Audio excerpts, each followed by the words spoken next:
Les doy la más cordial bienvenida a su programa Entérate, el espacio de difusión de las actividades académicas del Tribunal Electoral. Hoy les invito a que permanezcan con nosotros con más de las actividades realizadas en el Seminario Internacional sobre Omisión Legislativa. En esta oportunidad les compartiremos la tercera parte de la mesa de trabajo denominada Problemas constitucionales que genera la omisión legislativa. En esta entrega, el moderador y comentarista magistrado presidente Constancio Carrasco Daza, del Tribunal Electoral, da la bienvenida a José Julio Fernández Rodríguez, ombudsman de la Comunidad Autónoma de Galicia. En esta participación, el especialista en omisión legislativa comparte que uno de los más novedosos medios de control constitucional es la inconstitucionalidad por omisión legislativa. Como su nombre lo dice, tiene como finalidad controlar la regularidad del orden jurídico ante las omisiones en que incurren los órganos legislativos en franco incumplimiento de mandatos constitucionales para legislar y que, por tanto, no permiten que las normas de la Carta Fundamental desplieguen correctamente su eficacia jurídica. Con estas afirmaciones les invitamos a seguir con nosotros. Comenzamos.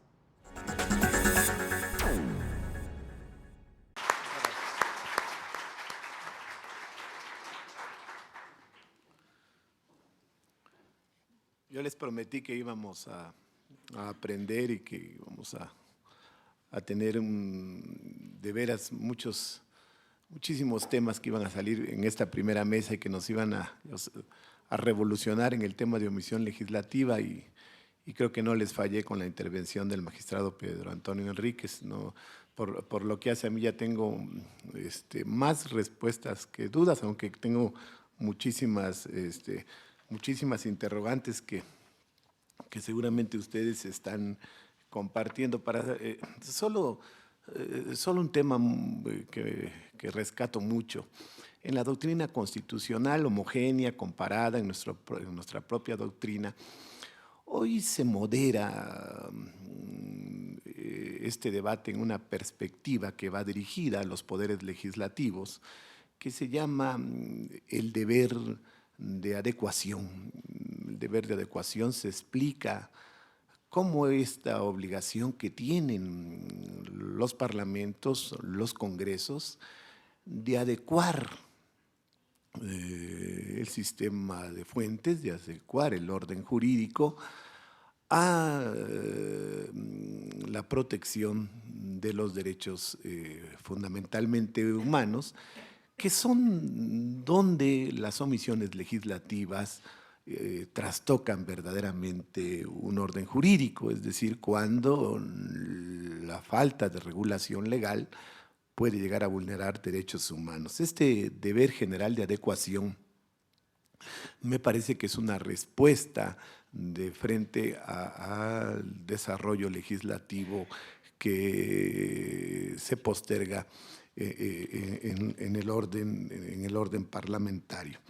Es un tema de debate muy importante y precisamente lo recojo a partir de lo que dice el magistrado Pedro Antonio Enríquez, porque la falta de regulación normativa o la omisión del legislador de hacer esta adecuación que no permita que se sigan vulnerando derechos humanos, en el caso de nuestra materia, derechos políticos, esta inactividad pues del legislador no debe propiciar la sustitución de la facultad de legislar en manos de la justicia ordinaria o de la justicia constitucional, porque en este balance es donde creo que está la correcta respuesta en materia de omisión legislativa. Este balance necesario es un tema, lo digo con mucha responsabilidad. Si el desarrollo legislativo lo dejamos en manos de los tribunales constitucionales, más allá de una definición de competencias entre poderes, creo que podemos estar enfrentando una problemática mayúscula en el orden constitucional. Este balance es el que nos permite encontrar esta respuesta a nosotros a través de la tutela judicial, que es lo que nos corresponde como tribunales, y ejercer de manera efectiva esta tutela cuando se encuentran involucrados derechos humanos que no encuentran cobijo dentro de nuestro orden jurídico interno. Este es el balance necesario. Lo voy a decir en palabras llanas. Frecuentemente el Tribunal Electoral, la Sala Superior, se encuentra atrapada, si me permiten la expresión, en estas definiciones. Hoy nuestro orden constitucional tiene varias exigencias al legislador muy concretas que no han sido reguladas a nivel legislativo y donde el tema se radicaliza porque la falta de regulación o de instrumentación legislativa genera muchas veces que los tribunales constitucionales, en este caso, extiendan o desarrollen en los casos concretos esfuerzos que van más allá, lo digo con muchísimo respeto, de una solución que sea ajena al desarrollo legislativo. Y esto es todo un tema que yo tomo con mucha atención. Dejo en uso de la palabra al doctor José Julio Fernández Rodríguez. Es muy importante su exposición, entre otras razones, por supuesto, fundamentalmente porque es un conocedor profundo del tema, porque lo ha estudiado, he estado viendo en su currícula, en países, concretamente en Alemania, donde este debate inició ya hace varios lustros, sobre todo en sede jurisdiccional, en el Tribunal Constitucional, donde ha encontrado una instrumentación y una eficacia que es, en el modelo comparado, seguramente de las más avanzadas con la teoría de la sustancialidad que ha sido desarrollado desde el constitucional y desde la dogmática alemana. Es que dejo la palabra al doctor José Julio Fernández Rodríguez. Muchas gracias. Gracias.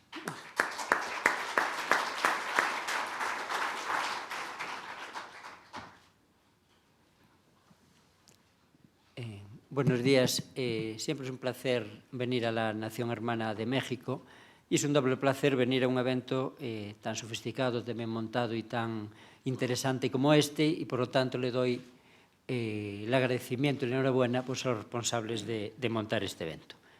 Ahí está. Bien. Antes de nada me disculpo porque mi garganta está bajo mínimos, llevo varios viajes concatenados y el de ayer pues me ha sentado mal, a ver si logro acabar y si no pues hago señas y hablo por el lenguaje de símbolos, a ver cómo me trata la garganta. Si tuviéramos un minuto porque la garganta se me agota y tengo solo 30 segundos para exponer lo que quiero exponer, ¿qué problema constitucional puede generar la omisión legislativa? El problema puede ser la vulneración de la Constitución. Eso sería pues, la síntesis si la garganta ya no me dejara hablar más. Gracias. No, aún me deja hablar más. No os preocupéis, un poquito más. ¿Eso qué significa? Ya lo quiero decir ahora, para que después no se me critique. Que realmente yo creo que lo sustancial para este foro, en este momento, no es hablar de omisión legislativa, es hablar de omisión inconstitucional. Es decir, cuándo se puede producir la vulneración de la Constitución. Porque evidentemente omisiones jurídicamente relevantes, omisiones legislativas jurídicamente relevantes, hay muchas desde el punto de vista del derecho civil, del derecho penal, del derecho administrativo, de la teoría del derecho, incluso de la ciencia política, y no podemos, creo yo al menos en este momento, pararme a reflexionar en general sobre la omisión legislativa. Yo quiero solo centrarme en la omisión que da lugar a una vulneración de la Constitución. Por lo tanto, realmente yo más que hablar de omisión legislativa voy a hablar de omisión inconstitucional, que tiene mucha conexión por la tesis que yo sustento, como veréis ahora, pero no es exactamente lo mismo, aunque está muy conectado. Vamos a ver si funciona.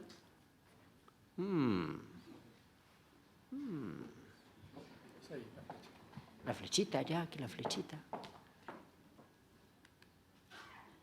Hay que encenderlo, ¿no? Concepto básico, hay que encenderlo. Es que el mando de la tele en casa no hay que encenderlo, está activado siempre. Chas, ahí está, introducción. Bien, como ya se comentó aquí, yo lo voy a precisar, voy a hablar un poco de mi vida privada, para que veáis. Yo hace 25 años hice una tesis doctoral sobre este tema. Soy mayor, aunque parezca joven, tengo aquí un par de rayitas, parezco joven, pero soy mayor. Hace 25 años. En aquel momento, una tesis que se publicó y se difundió mucho ese libro. En aquel momento, un problema para su estudio, para mi investigación, era la escasa literatura y los escasos casos en derecho comparado que había para que yo pudiera desarrollar mi tesis sobre la omisión inconstitucional. Eso, con el paso del tiempo, de las décadas ya, pues ha cambiado radicalmente. Ha cambiado radicalmente, como yo creo que ya sabéis todos y todas. Hoy, sobre todo en castellano, existe una abundante literatura sobre el tema de la omisión inconstitucional. En otros idiomas también ha crecido literatura, aunque menos, bien es cierto. Y en derecho comparado, pues tenemos, hace 25 años yo estudié, bueno, varios casos, 5 o 6 casos, ahora se podrían estudiar, y no exagero, pues sobre 20 casos, ¿no? Tengo aquí, apunté ayer un listado de supuestos, que no voy a comentar, pero, bueno, Portugal, Angola, Brasil, Timor, Ecuador, Costa Rica, Venezuela, a niveles nacionales, a niveles regionales, Veracruz, Tlaxcala, Coahuila, Chiapas, Quintana Roo, Yucatán, Nayarit, Durango, en Argentina, Río Negro, Tucumán, Chubut, Salta, Ciudad de Buenos Aires, en Brasil, Río Grande do Sul, São Paulo, Río de Janeiro, Santa Catarina, etcétera, etcétera. Es decir, hay 30 casos de derecho comparado que me hubieran facilitado mucho realizar mi tesis doctoral hace 25 años. O sea que esto es un elemento positivo, es decir, estudiar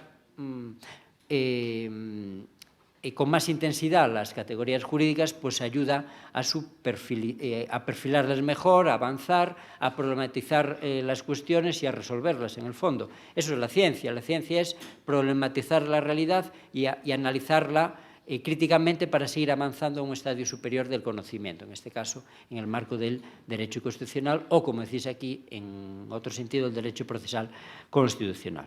Por lo tanto, me congratulo que lo que fue mi tesis ahora sea un lugar común, más o menos común, en el ámbito del derecho constitucional comparado.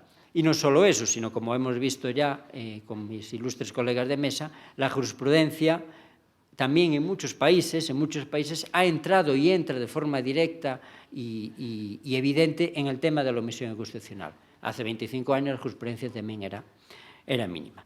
No obstante, a pesar de eso, curiosamente, hay cuestiones que están abiertas, curiosamente.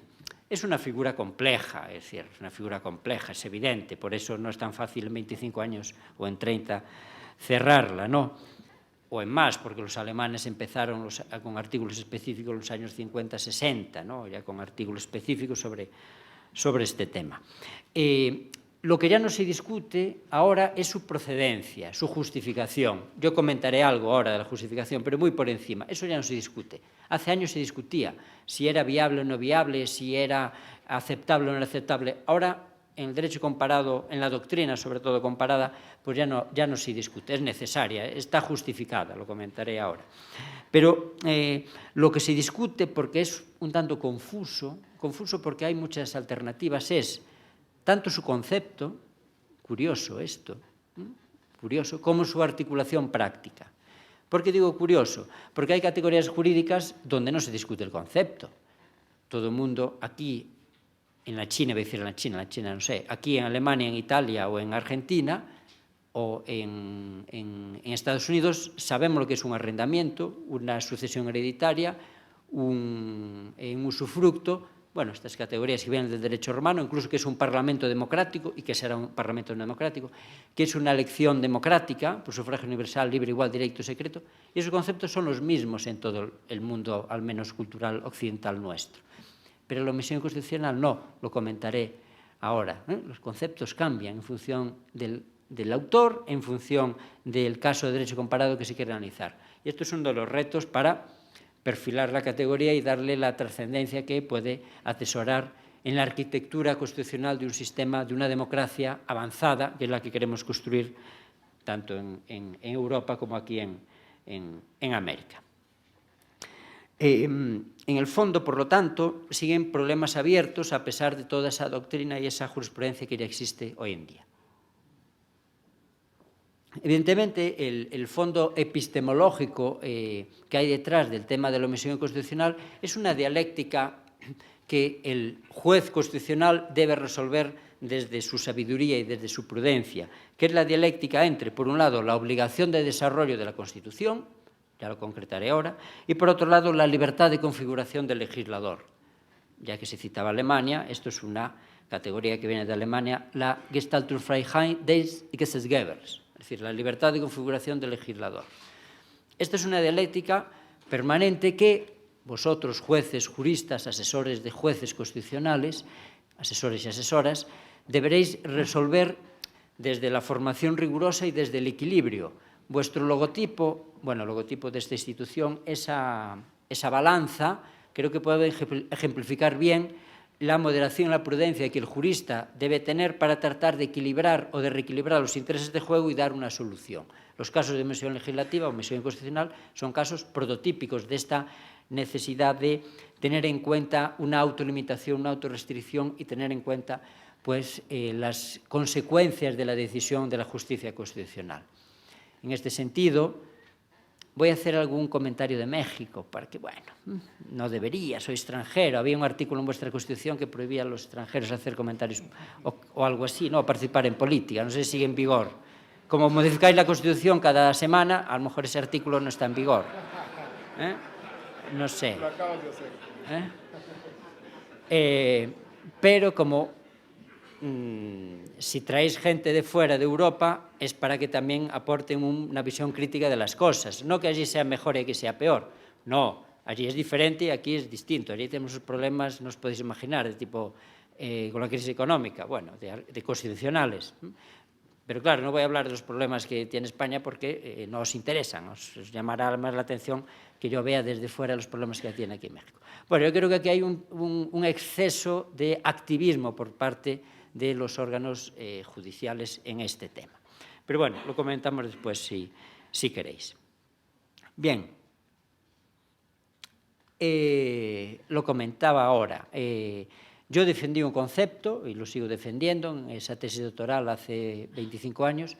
He seguido defendiendo ese concepto, he publicado varios trabajos. Aquí en México hubo varias cosas, publiqué sobre este tema, en Veracruz, en Querétaro, en la UNAM, bueno, en varias cosas, varios artículos de varias cosas, y sigo defendiendo el concepto inicial. Yo creo que es útil y es procedente. Pero hay otros conceptos, algo comentaré, en autores, en jurisprudencia, en casos de derecho comparado, lo comento muy por encima.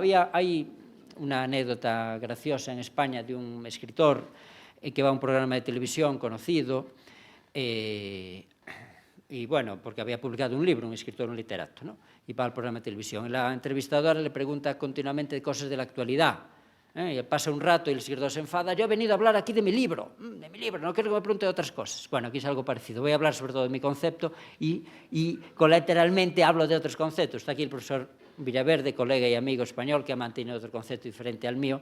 Después, por la tarde, pues le preguntáis a él pues, si queréis hablar de otros conceptos. Pero si no, no me da tiempo aquí. Se haga un recorrido por toda la panoplia conceptual en este tema. Ahí lo pongo, de la omisión legislativa a la inconstitucionalidad por omisión, lo que dije antes. La omisión legislativa, para el concepto que queremos usar ahora operativo en esta charla, es simplemente la falta de existencia de una ley o la aprobación de una ley con unos déficits de contenido que genera una serie de consecuencias. y ya está, no voy a meter más. Se podría hablar más, ya lo digo, desde otros puntos de vista. Pero solo voy a hablar cuando esa omisión legislativa genera la omisión inconstitucional. Insisto, para perfilar esto, que no se me entienda mal, que estoy reconduciendo conceptos, simplificando en exceso, ya lo digo por segunda vez. Estoy concentrándome en la omisión inconstitucional, no en la omisión legislativa. Bien, en este sentido, ¿qué concepto defiendo yo de omisión inconstitucional? Bueno, lo digo, está por ahí publicado en varios lugares, ¿no? La falta de desarrollo por parte del Poder Legislativo, lo voy a decir seguido y después lo comento los cuatro aspectos. Falta de desarrollo por parte del Poder Legislativo durante un tiempo excesivamente largo de aquellas normas de obligatorio y concreto desarrollo de forma tal que se impide su eficaz aplicación. Tiene 4 elementos este concepto. Por un lado, la inactividad, es decir, la falta de actuación. Puede ser una inactividad absoluta, una inactividad relativa, total o parcial. No entro en esto porque nos llevaría demasiado lejos, yo creo que lo entendéis todo a lo que me refiero. Puede no existir la ley o puede existir una ley pero que tiene carencias porque se olvida de grupos que, por ejemplo, tienen que haber sido regulados. Solo habla de viudos y no habla de viudas o viceversa, por ejemplo. Bueno, o sea, el primer elemento es la inactividad, la inacción. ¿Pero de quién? Segundo elemento. Sí, ¿de quién? Del Poder Legislativo.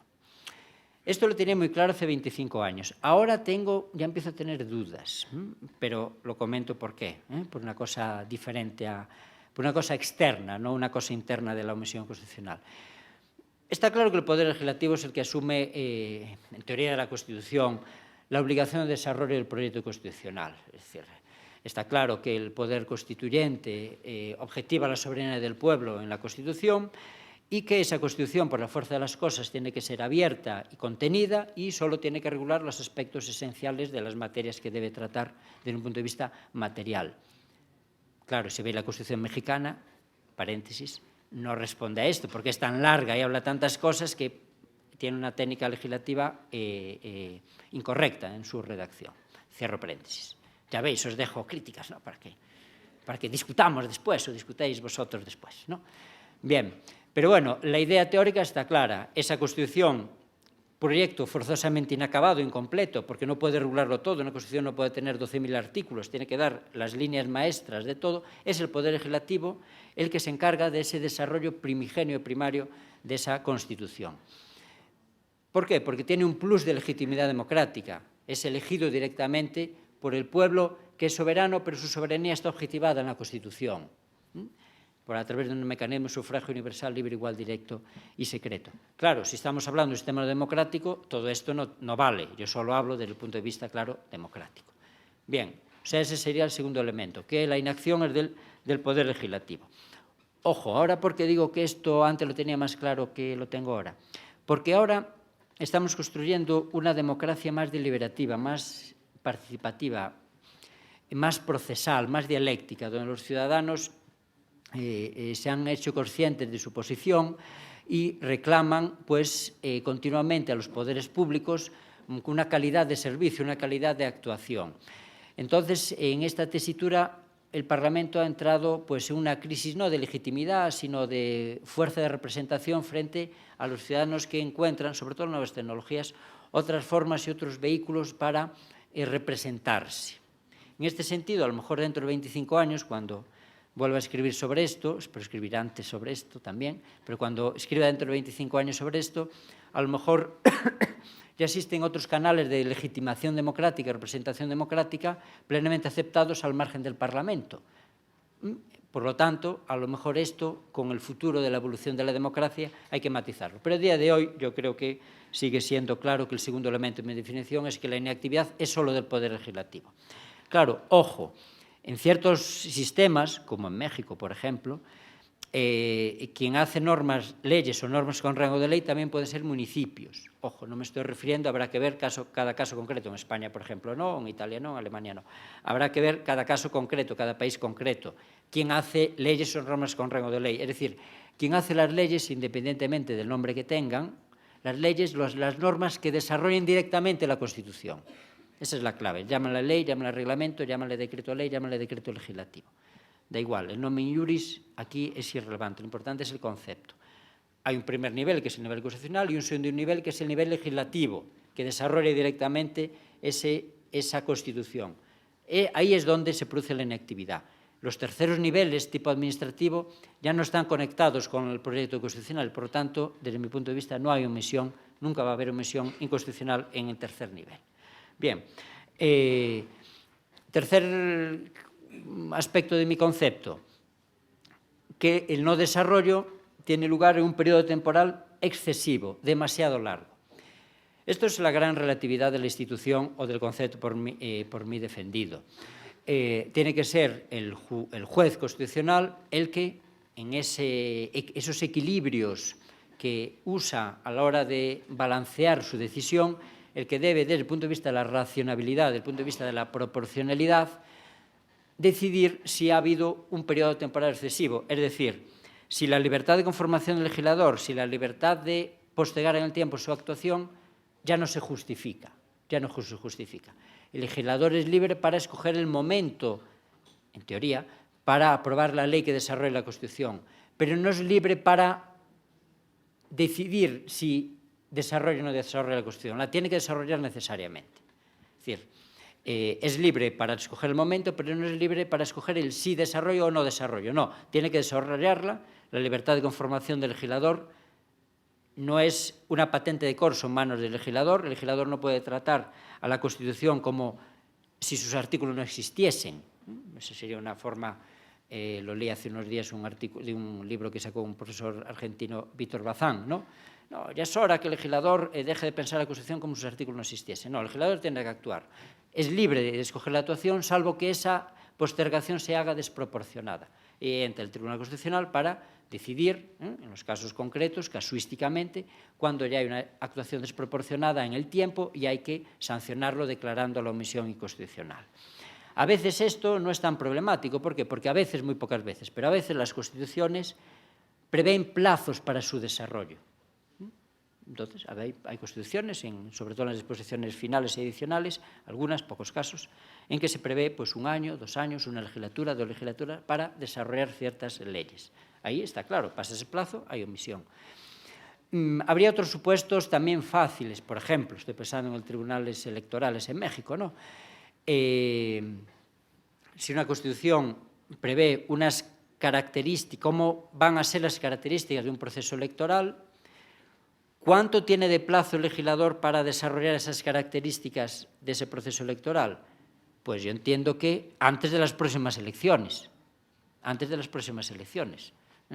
porque si no, pues sería ineficaz esa previsión de regular, esa previsión constitucional de regular de cierto modo las elecciones. Bueno, o sea que esta es la gran relatividad de la institución, el plazo que tiene que valorarlo, si es excesivo o no, el Tribunal Constitucional. El cuarto elemento de mi definición es el elemento formal más relevante, que no se desarrollan una serie de preceptos, de artículos de la Constitución que exigen ese concreto y preciso desarrollo. Bueno, esto es influencia también en parte de la doctrina alemana, ¿no? Se dice que en la Constitución hay varios tipos de artículos, varios tipos de preceptos, que dan competencias, que regulan principios, fines. Bueno, y hay unos preceptos, unos artículos que pueden llamarse como encargos al legislador. En alemán también, perdonad, Verfassungsauftrag, encargos al legislador. Encargos precisos, que son más precisos que la mera reserva de ley, que son más precisos que los principios generales. Por ejemplo, el legislador debe cumplir el principio de legalidad. Ese es un principio general, no es concreto. Yo me refiero a encargos concretos que exigen una actuación puntual del legislador. Desarrollar la ley del jurado, desarrollar la ley de la objeción de conciencia, desarrollar una ley electoral que regule el sufragio universal, libre, igual, directo y secreto, etcétera, etcétera. La Constitución mexicana, que es tan grande, tiene decenas, por no decir centenas, de encargos concretos al legislador. Antes, mirando, miré solo el artículo 2 y 3, que son bastante largos, y hay 7 y 8 encargos concretos. Hay varias remisiones a la ley en general, pero al margen de ello hay encargos concretos. La ley regulará, la ley determinará, en los artículos 2 y 3 que acabo de ver ahora. Si leemos toda la Constitución en su extensión inabarcable, en varios días, pues lograremos encontrar pues, decenas o centenas de encargos al legislador concretos. El siguiente paso es determinar por parte de los investigadores o de los jueces cuáles han sido desarrollados y cuáles no.